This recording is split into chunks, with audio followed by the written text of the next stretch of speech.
Good afternoon, everybody. Okay, so come on in, guys. I have two housekeeping things, and then we'll get started. So we are excited to welcome Olivia Dalton, our new Principal Deputy Press Secretary, into the briefing room and to our team. Olivia returns to the White House after serving as the Director of Communications and spokesperson at the U.S. Mission to the United Nations. Olivia and I have known each other for more than a decade, right? We've been friends for more than a decade. And so I am very excited for her to join our team and to be working with all of you as well. And one other thing before we get started, we wanted to continue our press team tradition in the briefing room. I just want to take a moment to congratulate and celebrate Andrew. He is getting married this coming Saturday, continuing that tradition. Come on, guys. And Please do rapid response for that. I probably am. just wanted to say, to add to that, the love he shares for his best friend, movie pal, and partner Megan Apper is wonderful. We're wishing them the best as they embark on a lifetime of love and happiness. And so, of course, like we have done in the past, let's start this off right, or finish this off right. Little sash over, my friend. Continuing the tradition. We got to continue the tradition. There you go. Oh, am I doing this right? All right. Stand up with it. Stand up with it. Come on, Andrew.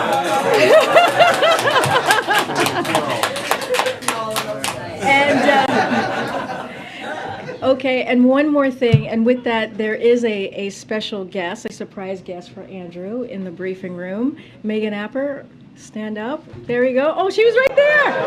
Andrew, did you see her?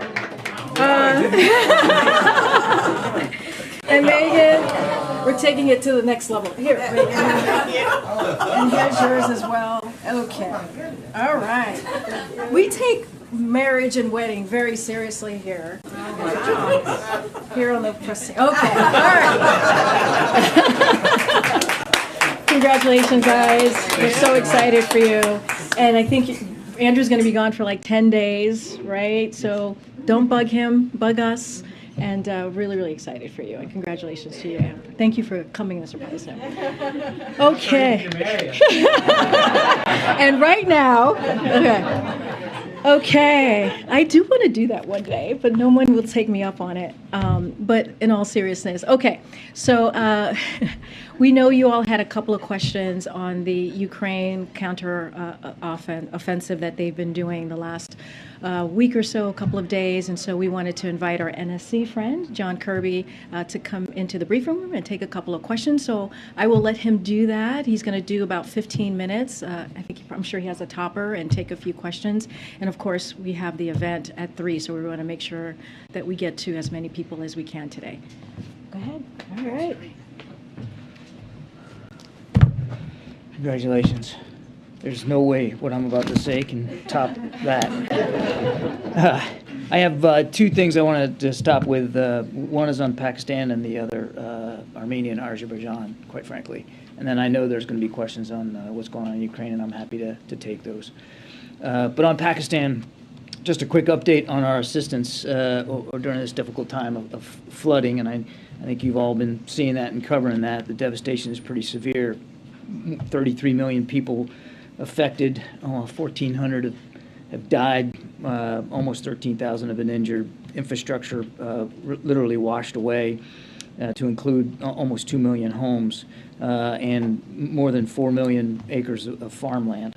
So the United States continues to stand with Pakistan and the communities inside Pakistan, and we'll help them as much as we can. I think you may have seen on Friday last week, the USAID Administrator Samantha Power was in Pakistan to meet with flood-affected communities, and during that visit, she was able to announce that the United States was providing an additional $20 million in humanitarian assistance to support the people of Pakistan.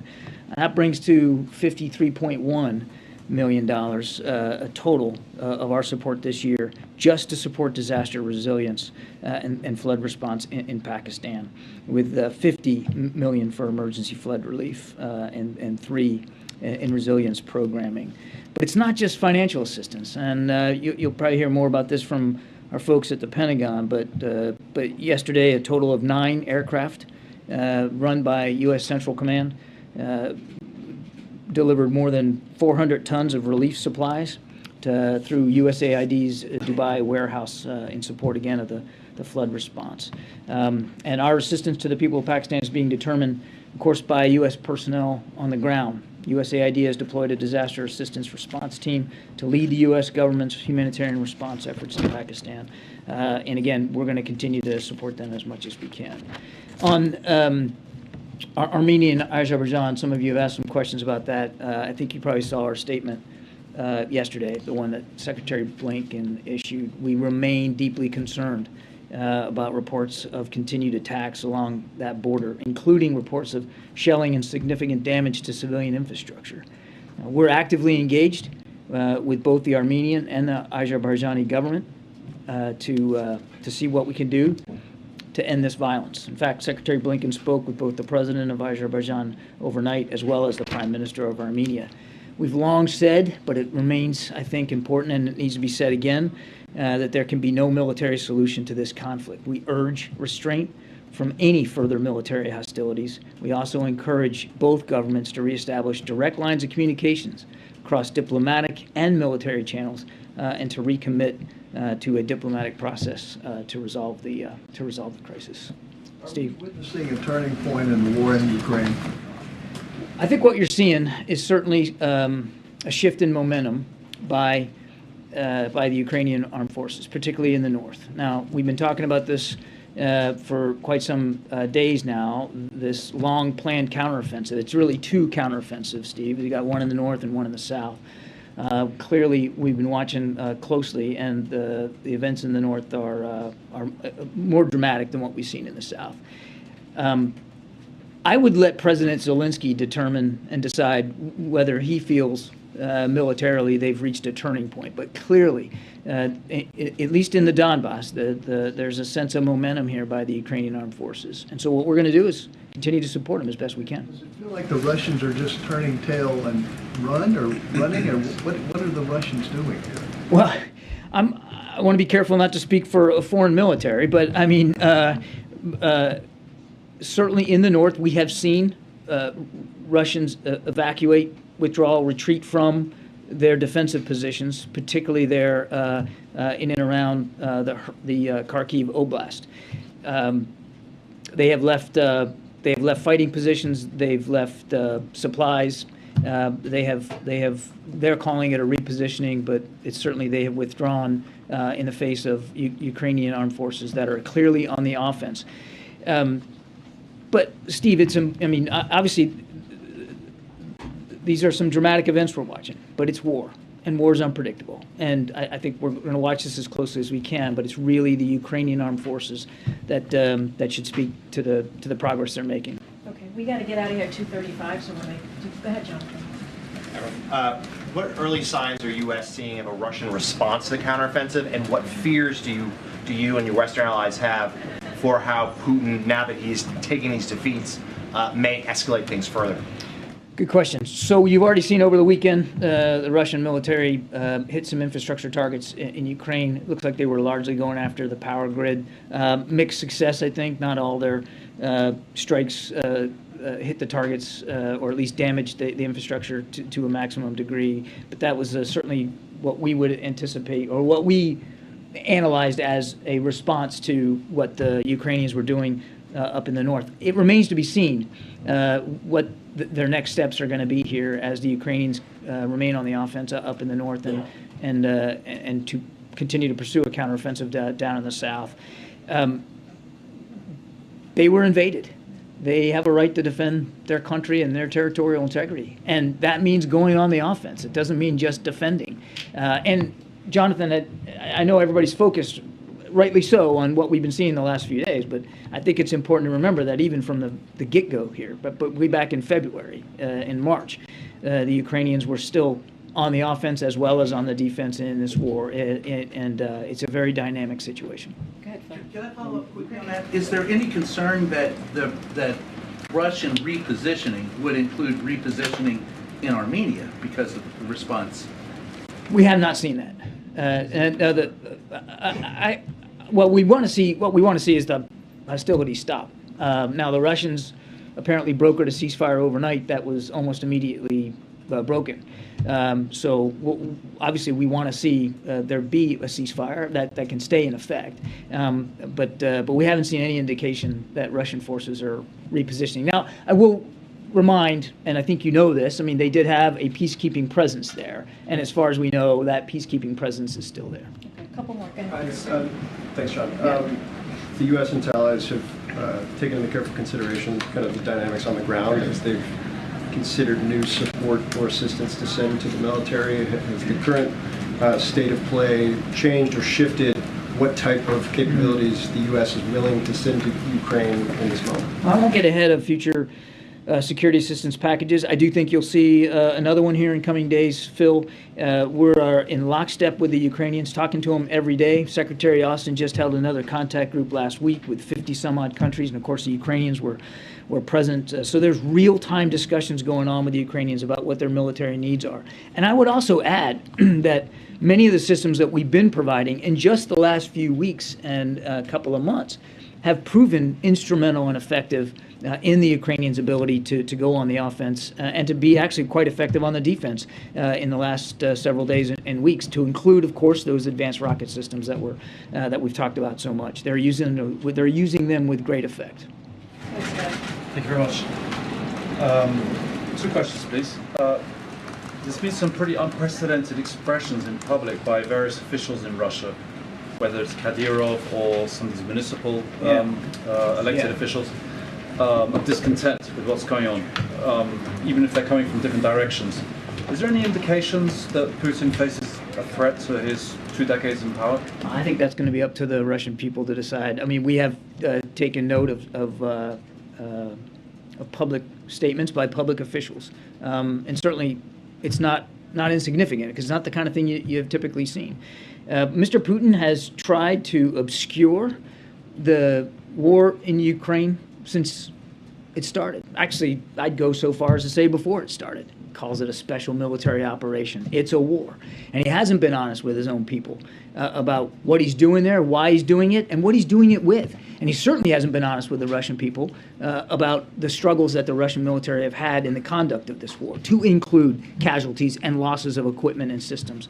We note that he's coming under more criticism, but it's going to really be up to the Russian people to decide how they handle that. And my other question was, is what's happening around Nagorno-Karabakh and in Armenia, is this Azerbaijan taking advantage of the fact that Russians are in a real mess on the other side of their country? It's difficult for us to say with certainty what the motivation is here. As you know, these tensions have been long running since the end of the Soviet Union and broke out into full-scale war in 2020.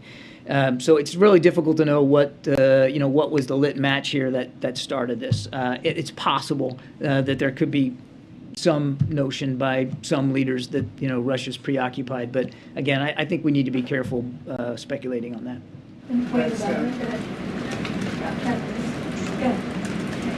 Yeah, I wanted to ask you, Chinese investors were the most active buyers of U.S. real estate last year among foreigners, often paying cash for farms, homes above market rates, in many cases pushing American buyers out of the markets. At the same time, housing is becoming a crisis. There is an increasing number of homelessness in the United States. Black ownership of homes is below what it was in the 1970s. I'm wondering, given the fact that known adversary, in the case China, foreign buyers are buying up U.S. real estate, in some cases farms around military installations, is this on the administration's radar, and what is being done perhaps to study this or to protect Americans from making sure that homes remain affordable and so on? I think the question of home ownership is a little bit out of my swim lane, but national security issue, particularly when it comes to around military installations. What I will tell you is that the president has been nothing but clear about our concerns about Chinese unfair trade practices and economic practices. Trade. I understand that, ma'am, but buying up land around military Yeah, installations? I'm probably not the right person to ask about home ownership here in the United This States. isn't about home ownership. This is about buying up land around military installations. Is that a concern to this administration? Go ahead, April. I sent this to your office last week. They've had a week to look at this, including the Okay, articles. we can get back to you afterwards. We're gonna move on. Go ahead, April. Thank you. John, two questions. Going back to your comments about the struggles that Russia is having with this war, Yes, ma'am. does that change the mindset, the global mindset about the perceived status of Russia being a superpower with their struggles, as you just said, in this war? I think, look no further than how the Defense Department has characterized Russia. They've talked about Russia being an acute threat, and I think that's an accurate way of putting it. They clearly still have a military capable of inflicting great damage and casualties, and we've seen that sadly to some effect in Ukraine. Now, clearly, and I've talked about this many times, they have not overcome struggles and challenges with respect to command and control, logistics and sustainment, unit cohesion, integration of air and ground. I mean, they have met with many problems of their own making in Ukraine. There's no question about that. But it's still a very large and very powerful military, and Mr. Putin still has an awful lot of military capacity left at his disposal, not just to be used in Ukraine, but potentially elsewhere. All right, and the second question, last question, on domestic national security issues. Benny Thompson, the chair of House Homeland Security Committee, he said that water insecurity in this nation is a national security threat. You have Jackson, Mississippi. You had Baltimore, Maryland just recently. Flint, Michigan, we're told, is no better than what it was. It may even be worse. There are other places around this nation that are facing water issues. What do you say about the comment that water insecurity in this nation is a national security threat, and could you explain it? I think, April, writ large, issues of resource security around the world ends up affecting our national security. And certainly the United States is not immune to the problems that are caused either through infrastructure needs or through climate change.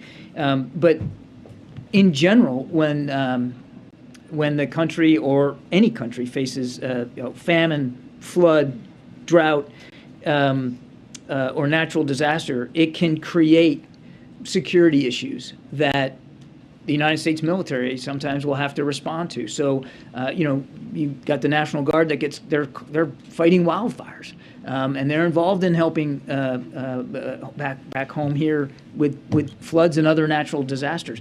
So, I mean, those kinds of issues do back up on the national security establishment, as you would think that they would. That's why it's important that we completely fund the Defense Department. They have the capabilities to help out people, just like I talked about in Pakistan a few minutes ago, and certainly here at home. But we're not. This country's not immune to the same sorts of pressures by climate change and other infrastructure issues that other countries are. All right, last question. Thanks. Can you talk about the Taiwan Policy Act that's getting marked up in the Foreign Relations Committee tomorrow? We know you've had some problems with it. Are you working with Democrats on the committee to get that language changed? And what specifically do you want to see coming out of it that makes you feel good about that piece of legislation moving forward? Members of our legislative team and in the administration here are in discussions with members of Congress about this proposed legislation. I don't want to get too far ahead of it because it is proposed legislation, but as we do normally, we are working with members of Congress about it and as it goes forward. But I would just remind that we have been deepening our involvement and our support for Taiwan in this administration. You saw that just a week or so ago announced another round of arms sales to Taiwan, more than $1 billion, which will give them capabilities to deal with the kinds of threats that they continue to face, certainly from the PRC. So we've been adamant about being committed to Taiwan's self-defense and moving that forward. And we look forward to working with Congress on this proposed legislation as it works through the process. But it is working through the process. You want to say what you want to change? I think that's about as far as I'll go today. Quick follow-up on Taiwan. Thank you, guys. Appreciate it. Can you define what your job is at the White House? Thank you, John. Okay, thanks, John. All right, just have a topper for you. We have about 25 minutes before folks have to gather for the event at 3 o'clock. So this afternoon, President Biden will be joined by thousands of Americans in celebrating the historic Inflation Reduction Act here at the White House. The president will highlight how this historic legislation will deliver for middle-class families and why it's a major win for them over rich special interests. The president is proud that this bill delivers on promises that Washington has made to American people for decades, like lowering costs for families and finally taking aggressive action to tackle the climate crisis. In his remarks today, the president will note that while Republican members of Congress could have joined in a bipartisan effort to fight inflation, instead, they unanimously opposed lowering costs for the American people, and they have now unconscionably double down by declaring their top economic priority is to repeal the Inflation Reduction Act. Think about that. The Inflation Reduction Act has already led to announcements of new manufacturing jobs being created in the United States, including from companies who weren't planning to invest more here before the law. But they want to cancel those jobs, take away those jobs. Americans have been forced to pay 2 to 3 times as much as people in other countries for prescription drugs for so long. But Republicans want to tie Medicare's hand again. It's flat wrong. The president will also call out congressional Republicans for stopping us from capping the price of insulin at $35, and that they are going all out to prevent the IRS from stopping rich lawbreakers who are taking advantage of everyone else. Now, today's CPI data show more progress in bringing global inflation down here at home, thanks in part to the president's actions and the fastest decline in gas prices in a decade. But there is still more work to do to bring prices down, which is yet another reason why the Inflation Reduction Act that President Biden is speaking about this afternoon is so critically important. I also want to say a few words about the bill that Senator Graham just introduced just a couple of hours ago in the Senate, a national ban on abortion, which would strip away women's rights in all 50 states. It's wildly out of step with where the majority of Americans are. Today, while President Biden and Vice President Harris are focused on the historic passage of the Inflation Reduction Act and taking action to reduce the cost of prescription drugs, health care, and energy, and unprecedented action to address climate change as well, Republicans in Congress are focused on taking rights away from millions of women across the country. While we are fighting for progress, they are fighting to take us back. President Biden and congressional Democrats are committed to restoring the protections of Roe, and they are committed to doing so in the face of continued radical steps by elected Republicans to put personal health care decisions in the hands of politicians instead of women and their doctors, which threatens women's health and their lives. That's what's at stake right now in this country, and the American people need to use their voices. With that, Chris, you want to kick us off? Yes. How is the White House preparing for potential strike on railroads? Or there's the capacity through other means to move goods through the country? What is being done right now?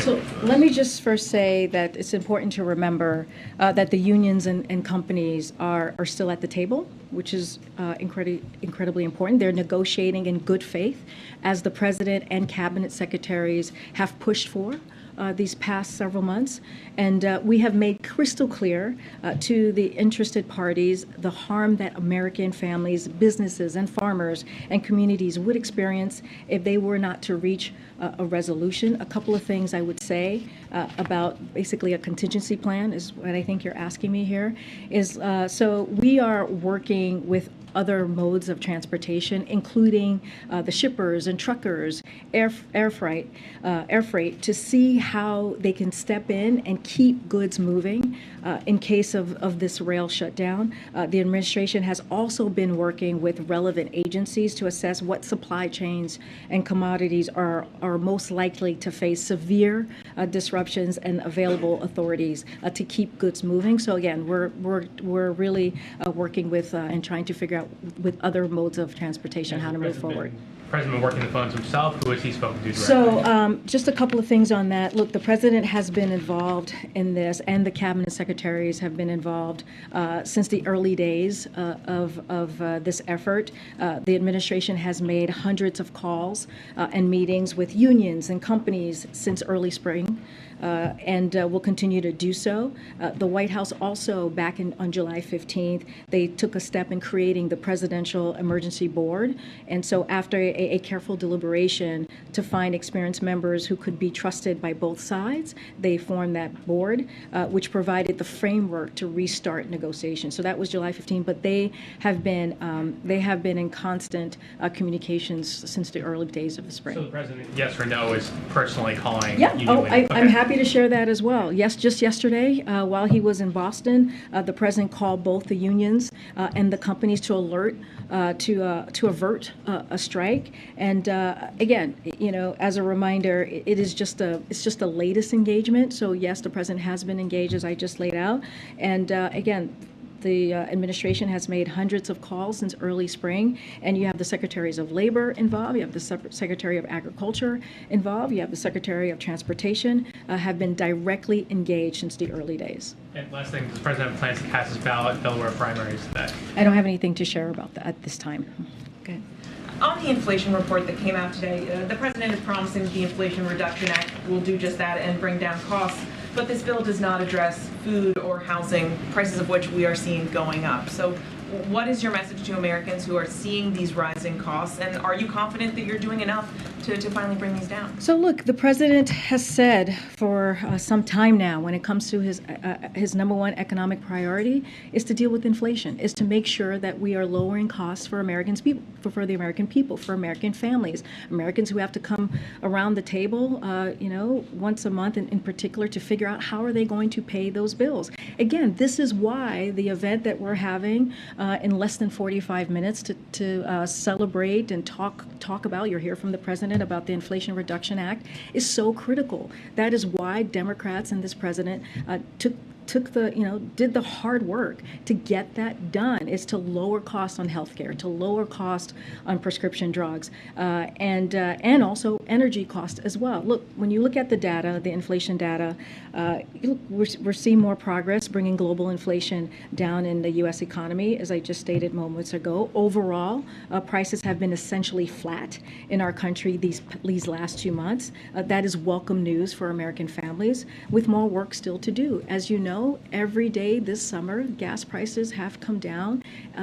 We are at about $1, have come down on average $1.30 a gallon. That is because of the work that this administration did with the leadership of this president. This month, we saw some welcome moderation in the price increases for food at the grocery store. It's moderating, which is important, and real wages are going up again for the second month in a row, giving hard-working families just a little bit of breathing room that you hear the president say. Look, we understand that there is more work to do, and that is something that we are very, very focused on as well. The more work that we have to do to get this more down, costs down for American families. But this bill doesn't address groceries or rent. So how long should Americans expect those prices to remain high? So look, we're going to do everything that we can to lower prices, but we have taken concrete actions to lower food. For example, there's the double cropping that USDA is making it easier for U.S. farmers to grow food in America, increase food supply, and lower food costs for American families. There's the fertilizer, which is also important in where fertilizer prices spiked following Russia's invasion of Ukraine and remain at high levels. That's why the president took action there, and USAID has committed $500 million to lower fertilizer costs for farmers and increase supply. There's the ocean shipping as well. The president signed into law a historic reform of ocean shipping industry. All of these actions are going to help lower cost. Again, we understand that there's more work to do, but we have to understand that the Inflation Reduction Act, it is a historic piece of legislation. It is going to make it's going to be a big deal for families, change their lives as you look at prescription drugs and for Medicare beneficiaries, as you look at energy cost for American families. That is still a big deal. Is there more work to be done? Absolutely. Back on the rail talks, is there any progress being made in these talks, Karine? Again, we, as I mentioned, the president spoke to both the unions and the companies. Yesterday, we continue to encourage both sides to continue the conversation, the talks at the negotiation table. We are encouraged that they're doing that in good faith. And so, again, the secretaries that I mentioned, Secretary of Department of Labor, Secretary of Department of Transportation and Agriculture, have been working through this since early spring, and we're committed to make sure that we are helpful here. How damaging will a strike be to the U.S. economy, which seems to be in sort of a fragile stage at this point? So look, I mean, we're going to be very honest. A shutdown would have a tremendous impact on our supply chains, as you all know. It's going to have a ripple effects into our overall economy on American families. A shutdown is not acceptable. That is not something that we want. It risks harming families. It risks harming businesses and whole communities. And we have made that clear empathetically and repeatedly to both parties. So we are aware of the impact this might have, which is why, again, the president put together the PEB, the board, back in July, to make sure that there was a negotiation framework, to make sure there were neutral arbiters that could help get to a solution here. Okay, I'm going to try and get around because I haven't. If I can just follow up on this question. So the President's Emergency Board didn't just create a framework, it proposed recommendations. Recommendations accepted by 10 of the unions and the companies. The 2 unions that are talking about the dispute have not accepted these recommendations. What's the President's view of those recommendations? Is he urging them to accept the recommendations before Friday's deadline? So I'm not going to get ahead of the conversations that are happening right now. What we are saying is we want to continue to see the good faith. We believe that the negotiations, the conversations are happening in good faith. We want to continue to see that.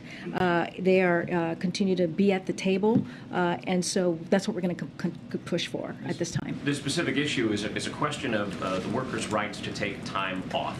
They say that they should have the right to call in sick, pay respects to their relatives when they want to take bereavement, and they're not able to do that. Is the president sympathetic to that? Because that's the primary issue here. Yeah, so as you know, the president strongly supports collective bargaining as the best process available for employers and working people to reach mutual acceptable solutions. But here's the reality, and this is what the president understands, which is, he's focused on how this is going to hurt families and farms and businesses and communities. They could be harmed by this rail shutdown. So again, he encourages them to continue to negotiate at the table in good faith. Given the potential risk of harm, is the president prepared to sign a bill enacting the recommendations of the President's Emergency Board? So look, the rail companies, we have to remember that they are, and the unions have worked out agreements in previous negotiations. This is not the first time, and they can do this again. So we are going to encourage them to stay at the negotiation table and in good faith and come up with the solution this time around, as they have done many times before. All right, I'm going to try and go around. Go ahead, way in the back. So I'd like to ask you about Senator Graham's bill. You just said that this is wildly out of step with how the American people feel. But throughout the years, and even recently, there have been many polls that show his bill calls for a 15-week ban, that even amongst people who would like abortion to be legal, when it comes to bans at 15 weeks, 20 weeks, 24, there actually is support for that. So is the White House open to speaking with Senator Graham about some kind of compromise? So two things I want to say there. The first thing is the senator's proposal would keep in place the most extreme state-level abortion bans that ban all abortions and have no exceptions for health, rape, or incest. That's just what his bill would do.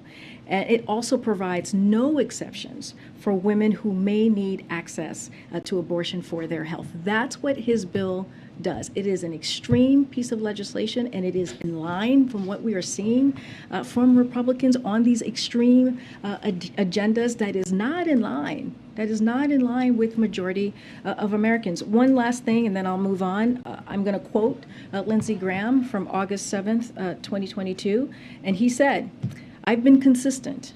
I think states should decide the issue of marriage, and states should decide the issue of abortion." And so, there, that's from his own mouth. And now he wants to do a national ban. I'm going to move around. We actually have 10 minutes or less, so I'm going to move around. Go ahead, and then I'll come back. What exactly would the Inflation Reduction Act do to reduce inflation in the short term?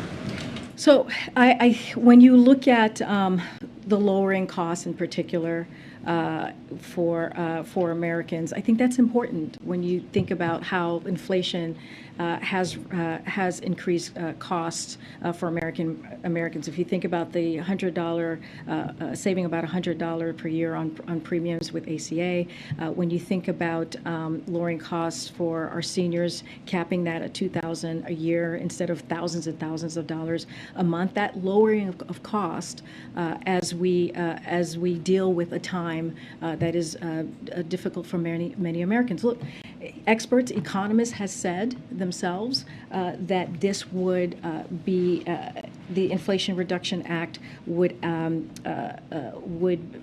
be beneficial to that extra $300 billion in deficit. That is really important, as we have right now $1.7 billion in deficit deduction under this administration. It would help lower that even more, which is incredibly important. And so, look, we've heard from Republicans and Democrats who were U.S. Treasury secretaries who said it would lower inflation. We've heard from more than 126 economists said it would lower inflation. And so I think that is also an important fact that we point to when we talk about the importance of the Inflation Reduction Act, the importance of lowering costs for American families, even as you look at the energy costs as well. But some of the savings that you're pointing to wouldn't kick in until 2024 or 2026. So is it fair to suggest to people that somehow they're going to see some inflation reduction right now while they're hurting the most? Well, that is actually not true. So this is just for some folks who are watching. Consumers, families, and small businesses owners can head to cleanenergy.gov as it relates to the energy cost component, the lowering of cost, to learn more about how they can start saving money immediately thanks to the Inflation Reduction Act, tax credits and rebates. That is real. Inflation Reduction Act credits and rebates available today include a 30% credit to cover the cost of installing rooftop solar, up to 10% credit to cover the cost of insulation materials and other energy efficient improvements like energy savings, windows and doors, a $300 tax credit for purchasing efficient heating and cooling equipment like a heat pump or central air conditioner, a tax credit of up to $7,500 for purchasing a new electric vehicle. All of these things could happen and are available to folks. Those rebates are available to folks. Those tax credits are available to folks today. I'm going to go around. You're wrong. Okay. Title IX? Go ahead. Thank you. Okay, on Title IX, thank you. The comment period just ended yesterday it was swamped with comments. A lot of people writing in saying they don't like this. It's going to hurt women. It's going to hurt girls on athletic fields and dorms and locker rooms. Does the administration share those concerns, A? And B, if enough people oppose it, the revisions adding gender identity and sexual orientation, will the administration pull back and drop it? So I would refer you to the Department of Education, who would have details here, the more specifics on this. But more broadly speaking, a couple of things for you. We certainly appreciate each of the commentators or commenters, if you will, for taking the time to share their views about the proposed amendments to the department's Title IX regulations. This is a critical part of any regulatory agenda process, from hearing from others, from hearing the comments that the Americans may have about the process. The department reviews each and every comment to help inform the development of the final regulations. That's how the process works. And we're not going to prejudge its process here, as we would not for any regulatory agenda that happens through various agencies just across the federal government. The promise of Title IX remains as vital today as it has been over its 5 decades, and the department is committed to its full and fair enforcement. Any more details, I would refer you to the Department of Education. I'm going to keep going. We have just a few minutes. Go ahead. Well, an administration certainly has the opportunity to celebrate achievements like legislation. Is there any concern that there's a dissonance between the current economic moment and the kind of celebration you'll have this afternoon on the South Lawn about the Inflation Reduction Act, when today's figures show that inflation is still a great concern, when we've talked about the Amtrak situation and so forth? Is there a disconnect there? So I think if we look at the picture more broadly about what this means, because we have to remember the Inflation Reduction Act is historic. If you think about how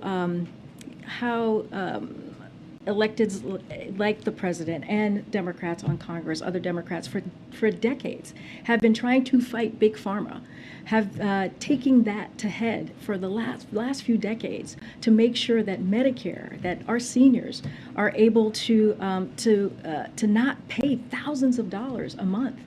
And that is a huge historic win for the American people. It's not about us celebrating, it's about the win for the American. And that's what you have seen. When you see costs that are going to come down for our seniors, when you see costs that are going to come down for American families, as I just listed out for energy costs, are going to come down. When you think about the healthcare costs, are going to come down. That is a fight that we have been having for some time in Washington, D.C. That is a huge win for the American people. We understand, and I've said this many times, the president has said this many times, that there's more work to do. But if you look at the president's economic plan just more broadly, you think about the American Rescue Plan that helped put a few $100 in people's pockets during one of the most difficult times in the early beginnings of the pandemic. You think about how it helped turn our economy back on, how it helped get shots in arms, how it helped give us a historic economic growth that we have seen, how it helped create 10 million jobs alone in this president's administration, how it helped lower unemployment to 3.5%.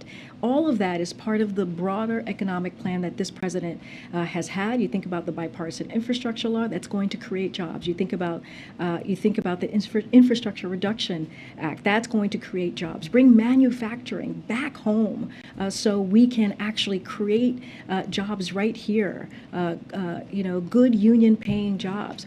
That is a huge deal. That is what the Inflation Reduction Act does. Which is only part of the Americans' economic plan. The president's economic plan. So yes, we think it's important because this is a huge win for the American people, and we were able to beat special interest. So that is a wealthy special interest. That is really important. Go ahead, Jenny. May I ask one more follow-up on the rail negotiations? To all of Steve's good questions, one other thing that the president could do is ask Congress to extend the window to negotiate further, since you have a couple of days left. But if you're trying to avert a shutdown and everyone's at the table, is the president open to doing that? Look, this is, again, and I've said this already, has been done before, these types of negotiations. They've gone through this process and they've come to a resolution in the past. And that's what we're going to focus on. We're going to make sure we encourage folks to stick at the negotiation table to come up with a resolution. This is important. This is important because of what this can mean for the American people, what this can mean for American families. Again, our administration, our secretaries have been at this since early spring. They've made more than 100 calls, as I've just laid out. They've been in regular communication with both sides, and we encourage them to please negotiate in good faith. This is incredibly important, and this is why we have been engaged for the past several months on this. So if you don't see enough progress, let's say by tomorrow night, is the president open to asking Congress to extend that window, or are you just not getting ahead of? Again, we're going to continue to encourage folks to stay at the negotiation table in good faith, and that's what the work that we've been doing the past several months. All right. Karine, on the Inflation Reduction Act, Okay. I have a question on There's so many people, so many hands. I'm so sorry. It's just hard to. I wanted to ask about something a little later in the week. The president's delivering a keynote at the United We Stand Summit. I wanted to try to get a sense of his remarks or what he's going to say, but also I wonder if he's introducing any initiatives, executive orders. There are some critics that say he needs to do more than just speak out about hate. Really quickly, just to give you a bit of a preview, this week at the White House, as you just mentioned, the president's going to be hosting the United We Stand Summit to counter the corrosive effects of hate-motivated violence on our democracy and public safety. The summit will highlight the response of the Biden-Harris administration and communities nationwide to these dangers and put forward a shared vision for a more united America.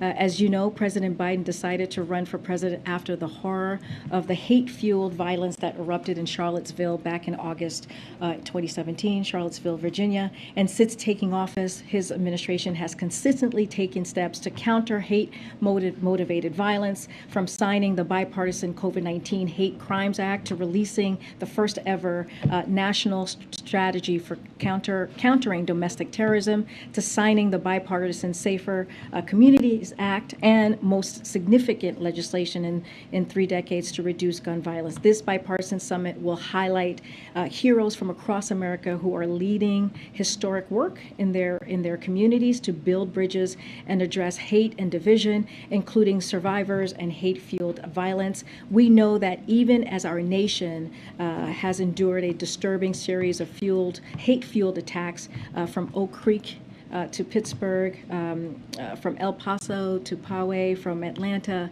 to Buffalo, Americans remain overwhelmingly united in their opposition to such violence.